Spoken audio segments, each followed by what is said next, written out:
فالتحقيق يغني عن السند. التحقيق إذا كان من ثقة ومن متخصص يغني عن السند، فهذا مهم.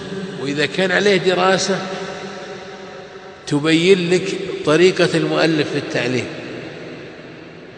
وتبين لك المآخذ الذي أخذت عليه، أنه اشترط على نفسه شروطا فوفى بكذا ولم يوفي بكذا،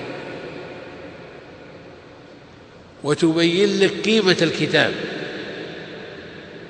قيمة الكتاب العلمية عامة، وقيمته بين نظرائه في الموضوع.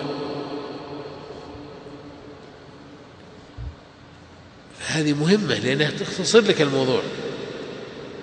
فالتحقيق والدراسة يفيدك في، ومن أهم الأمور أن تعرف عقيدة المؤلف حتى لا تغتر، تعرف عقيدة المؤلف، هذه مهمة. نعم. صلى الله عليه. ومنه إذا حس كتابا فلا تدخله في مكتبتك إلا بعد أن تمر عليه جردا أو قراءة لمقدمته وفهرسه ومواضع منه. يعني الجرد أنك تقرأ الكتاب من أوله إلى آخره قراءة سريعة غير مخلة، فتقرأ، لأنك أنت إذا قرأت الكتاب أو أي موضوع من الكتاب إذا قرأته قراءة متأنية ألممت ب30% من المضمون، وإذا كتبت ألممت ب70% مما كتبت، بل أكثر من 70. هذه مهمة جدا، لا بد من القراءة.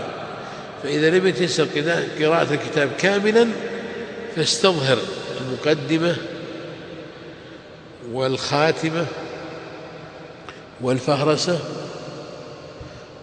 وانظر في الأبواب، مقدمات الكتب أو الأبواب في الكتاب، حتى يكون عندك انطباع عن الكتاب.